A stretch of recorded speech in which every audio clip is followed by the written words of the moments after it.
Magandang araw, Malacanang Press Corps. Dekalidad na pabahay na mas malapit sa mahalagang serbisyo, ipinag-utos ni Pangulong Ferdinand R. Marcos Jr. sa DSUD. Alinsunod sa layunin ni Pangulong Ferdinand R. Marcos Jr. na pagaanin ang pamumuhay ng mga residenteng lilipat sa mga pabahay ng pamahalaan.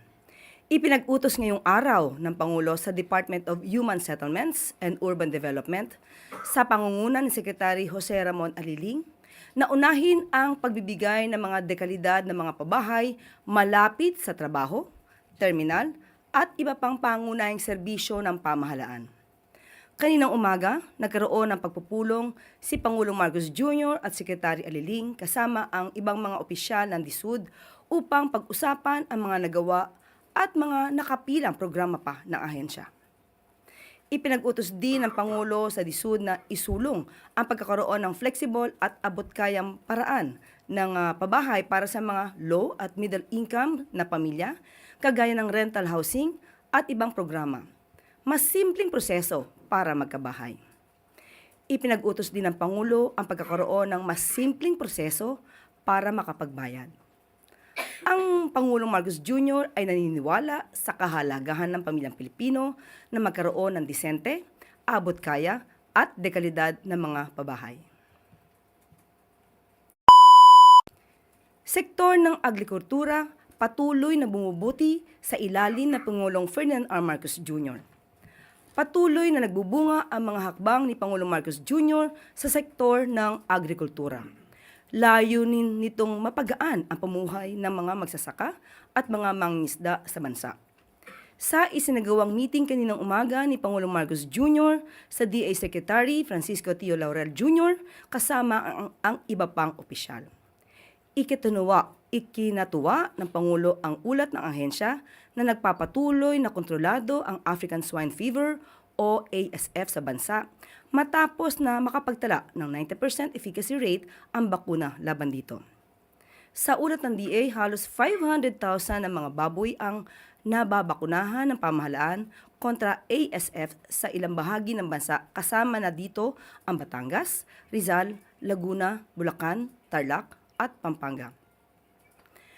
Kabilang din dito ang 12 semi-commercial siyam na smallholders at isang government farm sa bansa. Nakapagbukas na rin ang DA ng 33 units ng Agri-Food Hub sa 4 na probinsya kagaya ng Pampanga, Quezon, Camarines Sur at Bukidnon. Ang Agri-Food Hub ay disenyo upang palakasin ang mga bagsakan ng mga produktong pang-agrikultura. Layunin din ito palakasin ang kakayanan ng mga magsasaka at mangingisda sa kanilang kabuhayan. Maliban sa mga programang ito, natukoy na rin ng pamahalaan ang 145 rice processing system kung saan 127 dito ay naitayo na sa iba't ibang bahagi ng bansa. 18 naman dito ay nagpapatuloy ang construction. 145 beneficiaries ang makikinabang dito.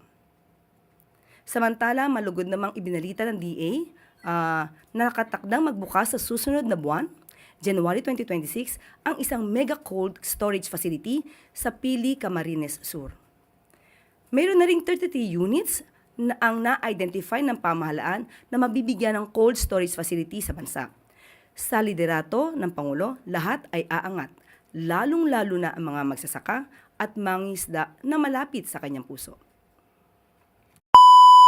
At bago tayo magtapos, good news at maagang pamasko sa contract of service at job orders sa pamahalaan.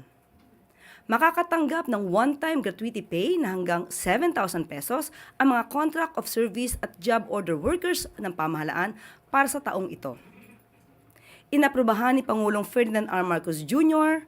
ang Administrative Order No. 39 kung saan mabibigyan ng hindi lalampas sa 7,000 pesos ang mga COS at JO na nakapagbigay ng kabuang hindi bababa sa 4 na buwang aktwal at maayos na serbisyo hanggang December 15 o hanggang ngayong araw.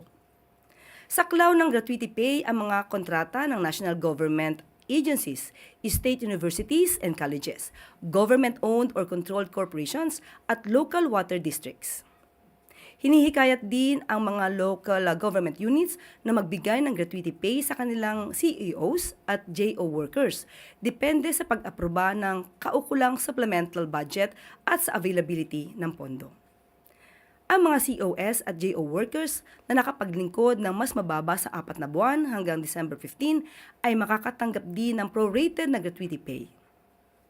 Sa ilalim ng Marcos administration, ipagpapatuloy ng pamahalaan ang polisiya sa pagbibigay ng year-end gratuity pay sa mga COS at JO workers bilang pagkilala sa kanilang papel sa mahalagang programa, aktibidad at proyekto ng pamahalaan.